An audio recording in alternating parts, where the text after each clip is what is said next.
అంటే నాడీ శోధన అంటే చంద్రభేది నుంచి మొదలు పెట్టుకుంటే అప్పుడు కింద నుంచి పైకి చేస్తాం. నాడీ శోధన అంటే ఏ స్వరానికి ఆ స్వరం ఇండిపెండెంట్గా కొద్దిసేపు ఆడిస్తాం. నాడీ శోధన అంటే అది ఏం మామని చేసేది కాదు. స్టార్టింగు నువ్వు చంద్రస్వరంలో తీసుకొని పూర్ణంగా చంద్రస్వరంలోనే ఒక స్వరాన్నే మనం ఫంక్షన్లోకి తేవటం నాడీ శోధన. నాడీ శుద్ధి అన్నా కూడా పంపగలగటం. చంద్రస్వరంలో పీలిస్తే వెళ్ళిపోవాలి మూలాధారానికి, వదలాలి. లాగి వదిలేది అలవాటు. దాన్ని స్టార్ట్ చేయటం ముందు విడివిడిగా ఆడిచ్చి నాడీ శోధన అంటే నాడీ శుద్ధి అంటారు.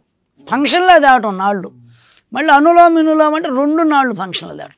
చంద్రస్వరంలో లాగి చంద్రస్వరం చంద్రనాడి శుద్ధి. సూర్యనాడిలో లాగి సూర్యనాడిలోనే ఒక 5 నిమిషాలు దాన్నే చేస్తే సూర్యనాడి శుద్ధి అంటారు. నాడీ శుద్ధి అంటే ఏంది? ఫంక్షన్లో తేవటమే. నాడీ శుద్ధి 2 నాళ్ళు ఫంక్షన్లో తేవాలంటే అనులోమ వినులోమ. ఇది ఒకసారి లాగి దీంట్లో వదిలి, దీన్ని లాగి వదిలి, దీన్ని లాగి వదిలి, ఇట్లా అటు ఇటు అనులోమ వినులోమ. కుడి ముక్కు ఎడం ముక్కులో లాగి కుడి ముక్కులు వదిలి, కుడి ముక్కులు అంటే 2 నాళ్ళు ఫంక్షన్ చేపించటం. ఒక్కొక్క నాడి ఫంక్షన్ చేపిస్తే నాడీ శుద్ధి. ఒక దాంట్లో లాగి ఒక దాంట్లో వదిలి మళ్ళీ దాంట్లో లాగి ఇట్లా సూర్యచంద్రలు ఒక దాంట్లో మార్చి మార్చి లాగితే అనులోమ వినులోమ. అనులోమ వినులోమ అంటే 2 నాళ్ళు ఫంక్షన్లో తేవటం. అప్పుడు సమస్వరం చేయాలి. రెండిట్లో పోద్ది సమంగా. రెండిట్లో ఆడవు కదా అందరికీ, ఏదో ఒకటి ఆడుతుంటుంది. నువ్వు ధ్యానంలో నాడీ శుద్ధి చేసుకొని అనులోమ వినులోమ చేసుకుంటే 2 ఫంక్షన్లోకి వస్తే సమస్వరం ఎప్పుడైతే చక్రాల మీద చేస్తావో ఆటోమేటిక్గా నీకు లైట్ పెరగద్ది. సమస్వరం చేసేటో పైనుంచి కిందకి చేయాలి ఉదయం పూట. సాయంత్రం అన్నం తినక ముందు కింద నుంచి పైకి చేసుకుంటే లయం. లయం కదా, కింద నుంచి పైకి చేస్తే ప్రశాంతత వస్తుంది. ఇంకా నువ్వేమి పనులు గినులు చేయవు కదా. ఉదయం పనులు చేయాలా, ఫిజికల్ ఫిట్నెస్ రావాలి దాంట్లో. అందుకని మూలాధారం, స్వాధిష్టానం, మణిపూరకం, చంద్రస్వరం, బలం, గణపతి. ఇది వాయుతత్వంలో శారీరక ఫిట్నెస్ లేదు కదా, ఆకాశంలో అసలు లేదు కదా, ఆజ్ఞలో ఇది మనసు స్థానం కదా, ఆత్మస్థానం కదా. ఈ 3 సూర్య స్వరానికి ఉచ్చం, ఈ 3 చక్రాలు. అందుకని ఉదయం పూట మనం పైనుంచి కిందకి దింపి మూలాధారంలో చేసి వదిలేస్తే మనకు బ్రహ్మతత్వం పనులన్నీ జరుగుతాయి. మధ్యాహ్నం అన్నం తినక ముందు నాభికి చేసుకుంటే విష్ణుతత్వం. 10 నిమిషాలైనా మనం 2 నాళ్ళు నువ్వు సమస్వరం అయినా నాభికి చేసుకుంటే ఆకలి బాగా అవుతుంది. ఇది ఫిట్నెస్ వస్తుంది. మణిపూర చక్రం స్థితి మధ్యాహ్నం. సాయంత్రం 6 గంటల నుంచి హృదయ కమలానికి కానీ చేసుకుంటే ఈ రెండిటికి కనెక్ట్ అవుద్ది. దీనికి చేస్తే ఇది కూడా ఎఫెక్ట్ ఇస్తుంది. ఎందుకంటే ఇటు వచ్చి ఇటు పోవాలి కాబట్టి. అందుకని సాయంత్రం లయం స్టార్టింగ్ ఎవరైనా ఇక్కడ దాకా లాక్కొని నాభికి ఒక్కసారి అక్కడి నుంచి నొక్కాల కిందకి స్టార్టింగ్లో. ప్రాక్టీస్ మీద ఏ చక్రంలో శ్వాస ఆపగలగాలి, లాక్ చేయాలి. అందుకని ధ్యానంలో 3 లాక్లు వాటి అంతటా అయ్యే పడిపోతాయి. బంధనాలు, త్రిబంధనాలు ధ్యానంలో పడాలి. మనం ఊరినట్టు పెట్టి లాగి కొంతమంది 3 బంధనాలు పడాలని వాళ్ళు మూలాధారాన్ని ఇట్లా కుంచి తర్వాత బొడ్డుని లోపలికి లాగి ఇట్టు బిగబట్టడం, ఈ కంఠం కాడ గాలి బయట బహిర్కుంభకంలో జలాంధర బంధం వేస్తారు. గాలి అంతా బయటకు వదిలి ఈ దీన్ని ఇక్కడ ఆనిస్తే ఇంకా లోపలికి పోకుండా బయటికి రాకుండా జలాంధర బంధం బయటకు వదిలి లాక్ చేయటం, లేదు లోపలికి అంతర్కుంభకం చేసి లాక్ చేయటం, 2 ఉన్నాయి. అయితే ఇవన్నీ మనం చేస్తే పడేవి కావు. ధ్యానం చేస్తే 3 పడిపోతాయి. 3 పడినప్పుడు ఖచ్చితంగా కనుక్కోవాలా, తెలుసుకోవాలా ఎందుకు నాకు ఈ ప్రాబ్లమ్స్ వస్తున్నాయి. అప్పుడు ప్రాణాయామం చేస్తే ఈ లాక్లు ఓపెన్ అవుతాయి. చాలామందికి తేపులు వస్తున్నాయి, ఇక్కడ మంట పడుతుంది, వాళ్ళకి ఈ లాక్ పడిపోద్ది. నాకు కూడా ఎక్కువ ఇప్పుడు నీతో స్పీచ్ ఇస్తున్నా ఈ మాట ఎత్తితే లాక్ పడుతుంది. లలితా సహస్రనామం ఎక్కువ విన్నానా అట్లా పెడితే చాలు నాకు చక్కని మూలాధారం నుంచి ఎక్కడికి వచ్చి నిలబడుతుంది. తేపు వచ్చేస్తుంది. తేపు వచ్చినప్పుడు లాక్ పడిపోద్ది. అది 2 రోజులు కూడా పోదు. అప్పుడు చంద్రస్వరాన్ని మనం కిందకి దింపామనుకో ఓపెన్ అయిపోద్ది. తేపులు వచ్చేవాళ్ళు చంద్రస్వరం విడిగా సూర్యస్వరం ఇది 5 నిమిషాలు అట్లా ఒక 20 నిమిషాలు చేసుకుంటే ఈ లాక్ ఓపెన్ అయిపోద్ది. ఈ లాక్ పడద్దు అందరికీ ధ్యానం చేసేవాళ్ళకి ఎక్కువ, మిడిల్గా మరీ ఓవర్గా చేసేవాళ్ళకి ఇది. ఈ లాక్ పడిన వాళ్ళకి తేపులు వచ్చేది. వడ్డాణ బంధనం పడిపోద్ది అందరికి ధ్యానం చేసేవాళ్ళకి ఎక్కువ. టెన్షన్ ఎక్కువ ఉన్న వాళ్ళకి పడద్ది. శ్వాస పూర్తిగా తీసుకోకుండా టెన్షన్లో ఇట్లా బయట ఆలోచనలు, ఏదో వ్యాపారాలు, మనసంతా బయట ఆలోచనలు ఉన్నోడు దీన్ని మర్చిపోతాడు. దీన్ని పట్టించుకోడు. ఇది కట్ అవుతూ వస్తుంది. ఇప్పుడు అందరికీ అదే, ఎక్కువ మందికి ఈ లాక్ పడుతుంది, తేపులు రావటం. అది ఉదయం పూట కానీ చంద్రస్వరం సూర్యస్వరం విడివిడిగా 5-5 నిమిషాలు మూలాధారం చేసుకుంటే లాక్కులు ఓపెన్ అయిపోతాయి. ఇది పడిందంటే తేపులు వస్తాయి. ప్రాణాయామం కింద చేస్తే ఓపెన్ అయ్యి మనమే తీసుకోవాలి లాక్కులు. ఈ అందరూ అడుగుతున్నారు ఫోన్లు చేసి, చెప్తుండే అందరికీ చంద్రస్వరం ఏది వచ్చినా మందులతో తగ్గదు. ధ్యానం చేసేవాళ్ళకి ఎక్కువ వద్ది, ప్రాణాయామంతో తగ్గద్ది. ధ్యానం చేసేవాళ్ళకి బయట వాళ్ళకి కూడా ప్రాణాయామం చేసుకుంటే తగ్గద్ది. ఈ విధంగా మనం ప్రాణాయామం అత్యంత అవసరం మనిషికి. ఈ కాలంలో ఆధునిక జీవన విధానంలో టెన్షన్ లైఫ్లో శ్వాస పీల్చడంలో ఎవరు సరిగ్గా టెన్షన్లో ఆలోచనలతో బయటే మనసు తిప్పుతున్నారు.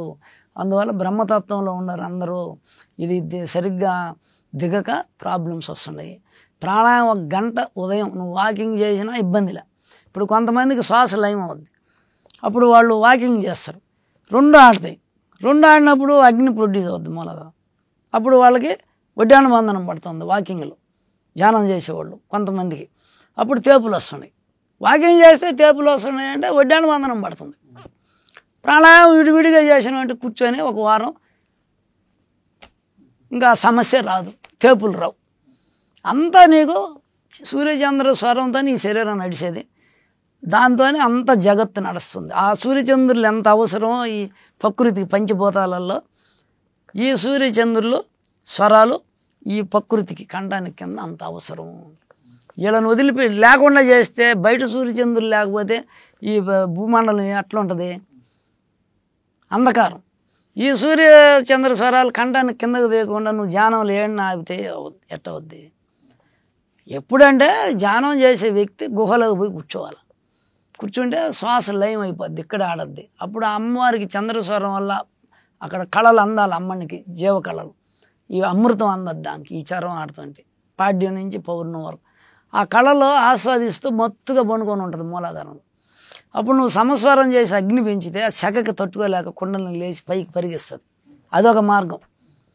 లేదు ఇక్కడే ధ్యానం చేస్తున్నాం అనుకో, ఆమె ఆక్సిజన్ అందకపోతే 2 శ్వాసలు కిందకి దిగకపోతే ముక్కు కాడి నుంచి ఆడుతుంటే కంఠానికి కింద దిగకపోతే ఆమె అమృతం కోసం ఆక్సిజన్ కోసం భర్త దగ్గరికి చేరిపోద్ది. అదొక మార్గం. నువ్వు అట్ట పైకి చేరాలంటే గుహలో కూర్చోవాలి. అప్పుడు 3 లయం అయిపోతాయి, 3 లోకాలు. శ్వాస ఇంకా ఆకలి కాదు, ఇది ఉండదు, మనసు ఉండదు, ప్రేమతత్వం ఉండదు, మాట్లాడేది ఉండదు. అప్పుడు ఆమె వెళ్ళిపోద్ది పైకి అమృతోట. ఈ అగ్ని ఎప్పుడు పోయి అమృతలింగాన్ని తగిలింది అంగిట్లో, ఆడ చిరునాలికలు బొట్లు పడద్ది. అది ఎవరు? ఈశ్వరత్వం, బ్రహ్మాండ దేవత అయిపోతాడు. అట్ట కాకుండా ఇంట్లో సంసారం చేస్తా, భార్య పాత్ర వహిస్తా, భర్త పాత్ర వహిస్తా, నేను ధ్యానం చేస్తా గంటలు అంటే శ్వాస లయం అయితే ఈ సమస్యలన్నీ వచ్చి తరడయ్యామగాం చేస్తే, అంటే పేర్లు చెప్పను, జిల్లా పేర్లు చెప్పను, థర్డ్ ఐ ఓపెన్ అయిందని ఒక ఆమె చేసి నేను హాస్టల్ ట్రావెల్ చేస్తున్నానండి. ఏమైంది? ఆమె మెంటల్ వచ్చింది. ఇప్పుడు ఆమె చెప్పినా అందుకోలేదు. అంటే శ్వాస జీరోగా పడిపోయింది, మనసు జీరోగా పడిపోయింది. ఇప్పుడు చెప్పినా అందుకోలేదు. అట్లా నువ్వు కొద్దిగా శ్వాస మనసు ఉన్నప్పుడే మేలుకొని మరి పూర్తిగా దెబ్బతినకుండా ముందుగానే అందుకొని ముందే ప్రాణాయామం చేస్తూ ధ్యానం చేస్తే తిరుగులేదు, ఇంకా రాణిస్తాం. రాజయోగం అంటే ఈ ప్రాణాయామం చేస్తూ ధ్యానం చేయడం రాజయోగం. నీకు శ్వాసే నాకు వద్దు అనుకుంటే ప్రకృతిలో నువ్వు ఈశ్వరుడు అయిపోతావు. గుహలోకి పోవాలి తపస్సులోకి. అప్పుడు అమృతం వరద్ది. వాడికి అన్నం బళ్ళే, జనం బళ్ళే, డబ్బు బళ్ళే.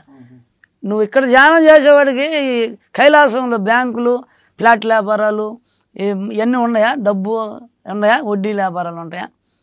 కైలాసంలో ఉండవు.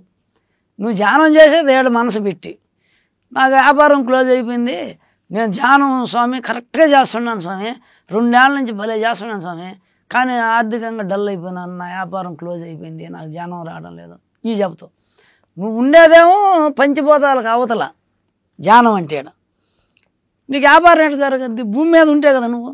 అందుకని మూలాధారానికి ప్రాణాయామం చేస్తే, స్వాదిష్టానానికి చేస్తే భూమి మీద నీ వ్యాపారాలు జరుగుతాయి.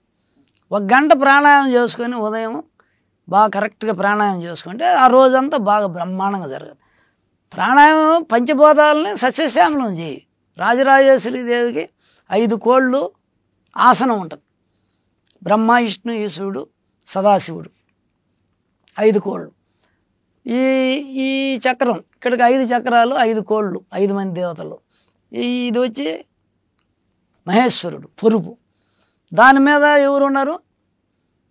నువ్వు స్వయంగా ప్రాణాయామం చేసుకో, జపం చేసుకో, ధ్యానం చేసుకో, నీకు అంత సాఫీగా జరగద్ది. నీ కుటుంబం దైవికమైన జీవితం గడుస్తుంది. ఇప్పుడు చంద్రస్వరం మూలాధారం చేసినప్పుడు ఆంజనేయుల స్వామి 3 చక్రాలు. 2 స్వరాలు నువ్వు పైకి చేసినావు అంటే ఆజ్ఞా చక్రానికి ఎవరు? గరుడ వాహనం. 2 ఆజ్ఞా చేసావనుకో, గరుడ వాహనం ఎక్కితే వైకుంఠానికి పోతావు. గరుడ వాహనం ఎక్కితే వైకుంఠానికి తీసుకుపోతాడు, 2 రెక్కలు ఆడిస్తాడు. ఆంజనేయుల స్వామి రెక్కలు లేవు, ఆయన ఆత్మకు స్వాధీనం. అంటే లంకకి పోగలిగాడు ఆయన, సీతమ్మని తీసుకువచ్చాడు. 3 చక్రాలకి బలం చంద్రస్వరం. చంద్రస్వరం ఆంజనేయుల స్వామి. 2 స్వరాలు ఆడిస్తే గరుడ వాహనం, వైకుంఠానికి చేరుతాడు. అంతే కదా. వైకుంఠం నుంచి కిందకి దిగుతాడు భూలోకానికి, మళ్ళీ భూలోకాన్ని నుంచి పైకి పోతాడు. అంటే సమస్వరంతో నువ్వు కింద చక్రాలు 7 చక్రాలలో సమస్వరం ఆడియటమే గరుడ వాహనం మీద. అది బయట మనం దేవతలను విగ్రహాలు పెట్టి చూపిస్తున్నాం. అది ఆడది మన లోపల ఉండే రహస్యమే గరుడ వాహనం. ఎవరైతే సమస్వరం చేస్తాడో చక్రాల మీద, అతను గరుడ వాహనం మీద ఉన్నట్టు 24 గంటలు ఎవరైతే చేసుకుంటూ ఉంటారో అదే గరుడ వాహనం ఎక్కాలి మనం. అంటే 2 సమస్వరంలో ఉంటే దేవుడు, ఏదో ఒక శ్వాస ఆడితే జీవుడు.